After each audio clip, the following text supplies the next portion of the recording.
क्या बोला? हवेली पे आ जाना। क्या कर लेगा हवेली पर? हवेली पे आ जा। कहाँ है हवेली पे? क्या कर लेगा हवेली पर? तू मुझे घुस खिलाएगा हवेली पे? अरे तेरे बड़े बड़े अफसर आते हैं हवेली पे, तू भी आ जाना। अरे मैं थूकता हूँ ऐसे अफसरों पर, थूकता हूँ।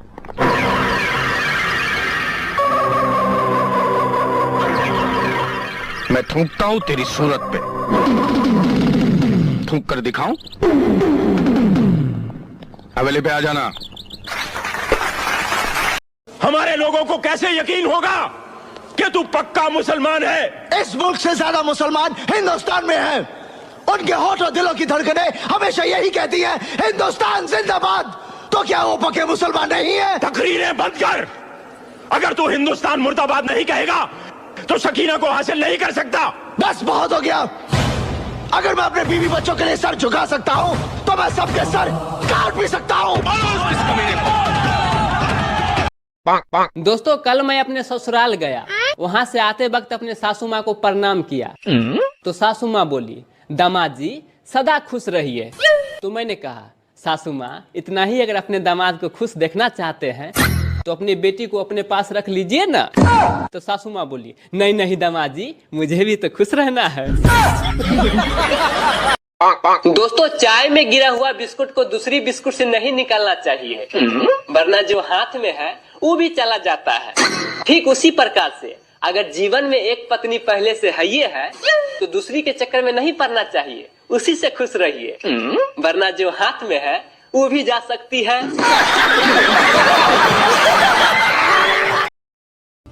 केवल पुरुषों को ही दूसरे की बीवी ज्यादा खूबसूरत नहीं लगती। अरे स्त्रियों को भी दूसरों के मर्द ज्यादा खूबसूरत लगते हैं।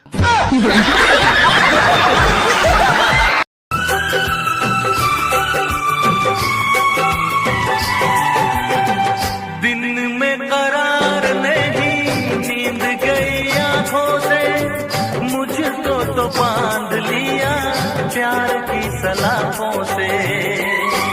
अस्पताल में एक महिला को चौथा बच्चा हुआ तो नर्स बोली, बधाई हो, आपको बेटा हुआ है। वैसे आपने क्या मांगा था, बेटा या बेटी? महिला बोली, कुछ भी नहीं मांगा था बहनी। अरे मैं नहाने गई थी, इसके पापा से टॉवेल मांगा था। हाँ? दोस्तों, हर व्यक्ति को शादी जरूर करनी चाहिए, क्योंकि हमेशा खुश रहना भी दिमाग का संतुलन बिगाड़ सकता है। एक पुजारी ने शादीशुदा लड़की से पूछा कि तुम लड़की लोग मांग में सिंदूर क्यों लगाती हो? तो लड़की बोली, देखिए पुजारी जी, हम लोग सिंदूर इसलिए लगाते हैं ताकि कोई भी लड़का को ध्यान जाए तो उसको याद रहे कि जिस प्लॉट पर उसका नजर है उसका भूमि पूजन हो चुका है। लंका में रावण ने एक बार हनुमान जी से पूछा, हनुमान खैनी है क्या? तो हनुमान जी बोले, ना नहीं है। तो राम भगवान बोले, हनुमान क्यों झूठ बोल रहे हो? तो हनुमान जी बोले, आप चुप रहिए प्रभु, साले के पास 10-10 सिर है, एक ही बार में पूरा चिनौटी ही खाली कर देगा। शादी के बाद अगर बीवी मोटी होने लगे और पति टकला होने लगे तो समझ लीजिए कि जीवन हंसी खुशी से चल रहा है। मांस मछली अंडा सब दबा के खाते हो और सावन आते ही शुद्ध शाकाहारी बन जाते हो। अरे जब ईश्वर सब कुछ जानता है तो बेवकूफ किसे बनाते हो?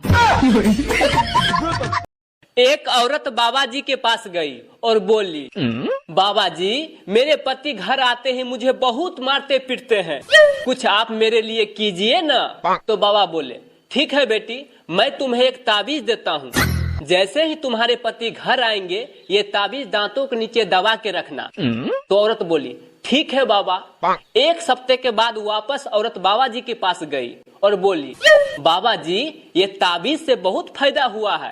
तो बाबा जी बोले, बेटी फायदा ये ताबीज से नहीं बल्कि जुबान को बंद रखने से हुआ है। पूरा सुनिए, मजा आएगा। मुझे तो अपनों ने लूटा, गैरों में कहाँ दम था। मेरी हड्डी वहाँ टूटी जहाँ हॉस्पिटल बंद था। मुझे जिस एम्बुलेंस में डाला उसका पेट्रोल कम था। मुझे रिक्शे में इसलिए बैठाया क्योंकि उसका किराया कम था। मुझे डॉक्टरों ने उठाया, नर्सों में कहाँ दम था। मुझे जिस बेड पे लेटाया उसके नीचे बम था। मुझे तो बम से उड़ाया, गोली में कहाँ दम था, और मुझे सड़क में दफनाया क्योंकि कब्रिस्तान में फंक्शन था। सुनो, मुझसे बकवास करने की जरूरत नहीं है, मैं भी पढ़ी लिखी हूँ। खाक पढ़ी लिखी हो तुम, बताना क्या कर रखा है तुमने? बीए कर रखी है मैंने। लो, 2 अक्षर पढ़े और वो भी। दोस्तों, राम ने धनुष तोड़ा, सीता प्यार से आई, श्री कृष्ण ने बांसुरी बजाई, राधा दौड़ी दौड़ी आई, और हमने क्या गुनाह किया? सिर्फ सीटी मारी, वो पगली पुलिस को बुला लाई। मास्टर ने पहले दिन ही ब्लैक बोर्ड पे लिखा हिंदी। हिंदी के बगल में एक बिंदी लगाई। हमने मास्टर से पूछा, ये बिंदी क्या है? बोले अनुस्वार है। हमने कहा सर, रविवार सुना, सोमवार सुना, मंगलवार सुना, ये अनुस्वार? बोले ये हिंदी का श्रृंगार है। हम घर आए तो हमारी चाची ने बड़ा सा अनुस्वार लगा रखा था। हमने चाची से पूछा, ये क्या है? चाची ने बोला, बेटा ये चाचा है। हमने कहा चाचा है? हम कंफर्म करने के लिए भाभी के पास गए। हमने कहा, भाभी ये कौन है? बोले, बाबू ये भैया हैं। मैडम, हमारा माथा खराब हो गया। हम शाम को वॉश बेसिन में मुंह धो रहे थे तो देखा चाचा नल की टोटी से चिटका हुआ है। मेरा एक पड़ोसी है जिसका नाम भगवान है और उसकी बेटी का नाम पूजा है। मेरी मम्मी कहती है कि भगवान की पूजा में मन लगाया कर। अब मम्मी को कैसे बताऊं कि पूजा में तो मन लग गया है लेकिन भगवान नहीं मान रहा है।